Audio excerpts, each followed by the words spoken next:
Yang pertama soal warisan. Saudara-saudara, Anda itu bakal mewarisi apa buat anak cucu Anda? Coba dipikir ulang ya. Kalau yang Anda tinggal cuman uang bakal habis. Kalau yang Anda tinggalin itu rumah, ya rumah juga bakal rusak. Salam damai sejahtera saudara-saudaraku yang terkasih pencinta firman Tuhan. Berjumpa kembali dengan Bible Learning with Father Joseph. Saudara-saudaraku, bagaimana kabar Anda hari ini? Senang rasanya di hari ini saya masih boleh menyapa Anda satu persatu dari rumah Anda, dari tempat Anda berada saat ini. Ya Tuhan, kiranya tercurah berkat-Mu atas anak-anak-Mu yang sudah mulai rajin membaca firman Tuhan. Biarlah kekuatan firman Tuhan mengalir dalam kehidupan mereka. Sehingga Tuhan, mereka sadar apa yang mereka mohonkan dalam doa. Semoga mereka semakin mengenal Engkau sebagai Allah yang hidup. Semoga hidup mereka dilindungi, diberi kasih karunia. Yang sakit disembuhkan, yang mengalami masalah ekonomi Kau pulihkan, yang doa-doanya belum terjawab. Ya Tuhan, bagi-Mu tidak ada yang mustahil. Dalam nama Yesus kami berdoa. Amin. Dalam nama Bapa dan Putera dan Roh Kudus. Amin. Saudara-saudara, gimana kabar Anda? Siapa yang sudah lama nggak muncul, nggak nyimak video Bible Learning, terus sekarang balik lagi? Coba saya pengen lihat, ayo siapa ngaku, nggak buat diomelin kok. Saya Romo Yosef cuma senang kembali ketika Anda punya ritme lagi. Karena kan Romo, yang namanya hidup itu kan Romo berputar ya Romo ya. Bukan cuma soal rejeki karir aja. Kadang-kadang rohani juga berputar Romo. Ada kalanya kami tuh rajin banget. Ada kalanya itu ya sibuk banget. Jadi ya di nomor 2 kan hal-hal rohaninya. Tapi saudara-saudaraku yang terkasih, tetaplah punya kebiasaan yang baik. Sesibuk apapun hidup kita, apapun yang sedang kita hadapi ini, ombak terjal, jalan yang berliku, tetap punya ritme yang tetap. Itu trik dari saya. Jangan pernah meninggalkan Tuhan. Seperti yang saya mau ceritakan 2 tokoh luar biasa hebat. 2 tokoh ini memang TOP BGT. Imannya sama Tuhan, ketaatannya, rasa percayanya sama Tuhan itu luar biasa. Anda seringkali membaca firman Tuhan sudah tahu cerita bagaimana Musa membelah Laut Merah. Udah tahu pasti itu ya. Kemudian setelah zaman Musa, begitu Musa wafat, tongkat estafet diserahkan kepada Yosua. Dengan kuasa tongkat Musa di tangan Yosua, Yosua pun bisa membelah Sungai Yordan. Mungkin Romo, kalau bacaan hari ini dari kitab kedua Raja-Raja bab 2 ayat 1 sampai ayat 14 kita tidak baca, kita nggak pernah tahu ternyata bukan cuman Yosua yang mampu membelah Sungai Yordan. Romo tunggu sebentar Romo. Sungai Yordan terbelah aja kami baru tahu Romo. Kan taunya kan waktu dari kecil pelajaran di sekolah bina iman gitu ya. Bagaimana Musa, Prince of Egypt, membelah Laut Merah. Terbelah jadi 2. Baru tahu Romo. Untung ikut Bible Learning Romo. Anda silakan membaca itu kisahnya di kitab Yosua. Anak muda meneruskan tongkat estafet. Memimpin orang-orang Israel untuk masuk ke tanah terjanji. Pada waktu itu orang Israel yang mau masuk itu nggak bisa masuk. Karena apa? Sungai Yordannya lagi banjir. Nggak bisa dilalui. Maka dari itu dengan kuasa yang bekerja dalam dirinya, Yosua mampu membelah Sungai Yordan. Nah, dalam kitab 2 Raja-Raja, ternyata bukan Yosua saja yang membelah Sungai Yordan. Ada 2 orang lagi. Siapa Romo? Kebetulan namanya mirip. Kebetulan tugasnya mirip. Kebetulan 2 orang ini betul-betul punya relasi yang istimewa. Yang pertama bernama Nabi Elia. Kalau tentang Nabi Elia, Romo Yosef sudah angkat berkali-kali, bukan bagaimana itu keajaiban-keajaiban di Sungai Kerit, bagaimana nanti dia dibuli-buli minyaknya itu, buli-buli minyak seorang janda, kemudian juga bagaimana Elia melawan nabi-nabi palsu. Sekarang bagaimana saatnya Elia akan meninggalkan dunia ini. Dia akan terangkat ke surga. Nah, sebelum dia terangkat ke surga, ada diskusi, ada pembicaraan, dialog panjang dengan Nabi Elisa. Elia, Elisa, meskipun banyak dipakai sebagai nama perempuan, saudara-saudara, tapi dua nabi ini adalah laki-laki ya. Nabi Elia itu laki-laki, Nabi Elisa itu juga laki-laki. Mari kita lihat kisahnya, bagaimana ternyata dua orang ini luar biasa. Memegang tugas tanggung jawab sebagai nabi-nabi Allah. Bahwa karya Allah melalui para nabi tidak terputus begitu saja setelah nabinya meninggal. Pada waktu itu, Elia dan Elisa sedang berjalan di Gilgal. Ketika mereka ada di kota Yeriko, berkatalah Elia kepada Elisa. Jadi disebut ini kota Yeriko. Kalau dalam perjanjian baru, Yeriko sering kali muncul, bukan? Kemudian dalam perjanjian lama, Yeriko adalah salah satu kota orang-orang Kanaan, kota pertama yang ditaklukkan oleh Yosua. Anda pasti ingat itu. Yeriko itu punya bukit perlindungan yang luar biasa, yang susah ditaklukkan. Berkatalah Elia kepada Elisa, "Baiklah engkau tinggal di sini, sebab Tuhan menyuruh aku ke sungai Yordan." Jadi ini dua orang ini, guru dan murid, setelah berjalan gitu ya, Elisa suruh tinggal di Yeriko karena Nabi Elia diminta sama Tuhan pergi ke sungai Yordan. Mau apa? Kurang jelas maunya apa. Jawab Elisa, "Demi Tuhan yang hidup dan demi hidupmu sendiri, sesungguhnya aku tidak akan meninggalkan dikau." Ini setia banget ini Nabi Elisa kepada Nabi Elia. Entah bisa berbagai macam motif kenapa nggak mau ditinggalin. Bisa jadi Elisa merasa belum siap untuk mengemban tugas tanggung jawab Nabi. Karena dia mungkin usianya lebih muda, dia belum banyak berpengalaman. Ini persis ketika Anda di lingkungan mau cari ketua lingkungan yang baru, seksi liturgi lingkungan yang baru, mau cari guru-guru sekolah bina iman yang baru, mau cari dewan paroki yang baru, mau cari prodiakon yang baru, pengurus-pengurus yang baru, kan nggak gampang, bukan? Karena yang baru merasa, aduh aku jangan ditinggal dong, aku belum berpengalaman, nanti tolong diajarin ya, gitu. Ada banyak orang yang menolak karena takut dikasih tugas tanggung jawab yang nggak bisa dia jalani. Saudara-saudara, persis seperti seperti kisah Elia dan Elisa ini. Lalu berjalanlah keduanya. 50 orang dari rombongan Nabi di Yeriko ikut berjalan dengan mereka. Jadi bukan cuma mereka saja, tapi ada 50 kelompok para nabi dari Yeriko. Dikatakan mereka memandang, tetapi mereka memandang dari jauh ketika Elia dan Elisa di tepi sungai Yordan. Apa yang akan terjadi di tepi sungai Yordan, saudara-saudara? Lalu Elia mengambil jubahnya, digulungnya, dipukulnya ke atas air, jeder. Maka terbagilah air itu ke sebelah sini dan ke sebelah sana. Sungai Yordan lagi-lagi terbelah menjadi dua. Lalu keduanya menyeberang dengan berjalan di tanah yang kering.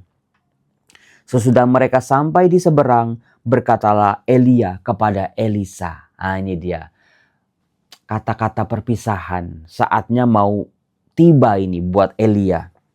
"Mintalah apa yang hendak ku lakukan bagimu sebelum aku terangkat daripadamu." Sebuah perpisahan, lalu jawab Elisa, "Semoga aku mewarisi 2 bagian dari rohmu." Waduh. Apa itu? Berkatalah Elia, apa yang kau minta itu sukar. Gimana bisa memberikan dua dari rohmu dua bagian? Tetapi jika engkau dapat melihat aku terangkat daripadamu, akan terjadilah bagimu seperti yang kau minta. Jika tidak, ya tidak akan terjadi. Saudara-saudara, ini mungkin cikal bakal dari pemahaman rapture atau pengangkatan ya. Bagaimana orang-orang kudus akan terangkat ke surga, kembali kepada Bapa, kembali kepada penciptanya, utuh dengan jiwa dan teraganya.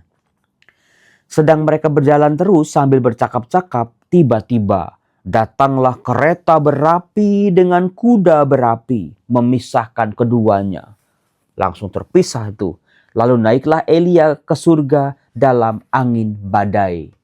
Melihat itu berteriaklah Elisa. Pengalaman yang baru pernah dilihatnya seumur hidupnya. Pengalaman yang mengagumkan. Pengalaman yang mencengangkan. Dia pasti takut tapi juga penasaran. Dalam bahasa rohaninya disebut tremendum et fascinosum. Takut tapi sekaligus merasakan bahagia. Itulah pengalaman rohani manusia dengan Allah. Tremendum et fascinosum. Manusia terus takut sama Allah. Karena Allah penguasa segala-galanya. Layak untuk ditakuti. Daripada takut setan, takut pocong, takut genderuwo.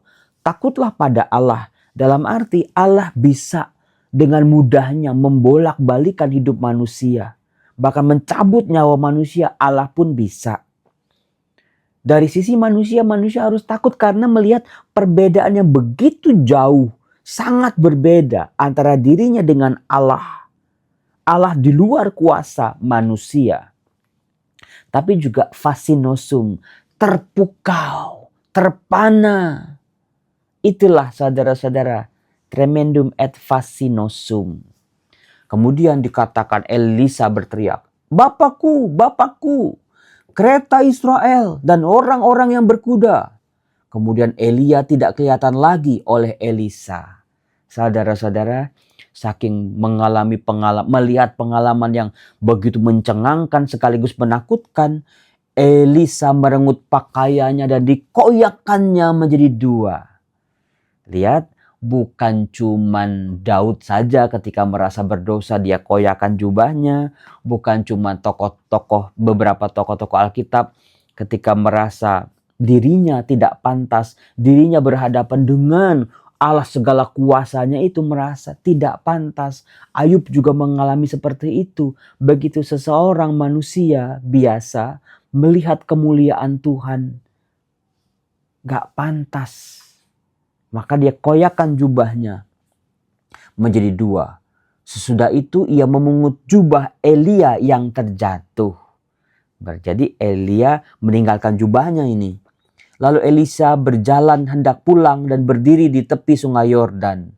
Dipukulkannya jubah Elia yang terjatuh itu ke atas air sambil berseru, "Di manakah Tuhan Allah Elia?"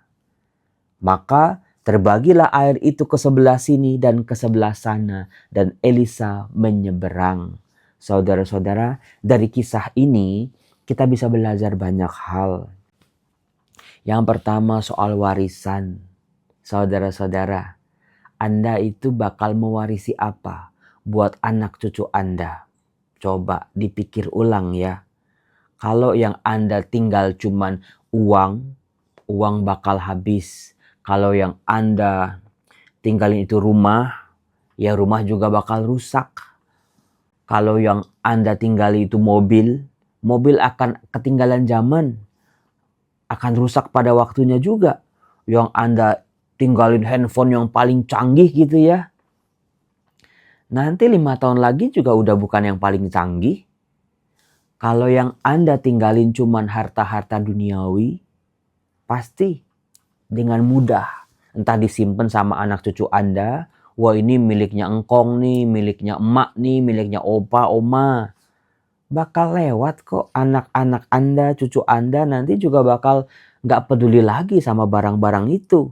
Paling diketawain, ini apa sih nih si oma, si opa ngumpulin barang beginian misalnya. Itu ngapain sih mobil rongsokan? Udahlah dikasih orang aja, dijual aja, dikiloin aja lah. Wah itu makin perih bukan? Maka apa yang bisa kita tinggalkan buat anak cucu kita? Legacy apa saudara-saudara? Tinggalkanlah kebaikan. Tinggalkanlah nama baik. Tinggalkanlah warisan rohani buat mereka, buat anak cucu Anda, saudara-saudaraku. Itu yang pertama. Lalu yang kedua, saudara-saudara, saya mau berkata kemarin di TikTok, kalau nggak salah saya bisa melihat ada 2 orang yang membedakan antara bola karet dengan gelas. Bola karet dengan gelas. Kalau bola karet ditekan, dibanting, dia akan kembali ke tempatnya yang semula. Tetapi kalau gelas, begitu dibanting, pecah ancur-ancuran. Nah, banyak orang melihat hidupnya itu terbalik-balik. Mereka menganggap ada hal-hal tertentu itu di-treat seperti gelas atau seperti bola karet. Contohnya, keutuhan keluarga itu bola karet atau gelas. Yang kalau udah rusak, apakah bisa dikembalikan seperti semula? Banyak orang salah, waktunya, kesehatannya, keluarganya, kepercayaannya.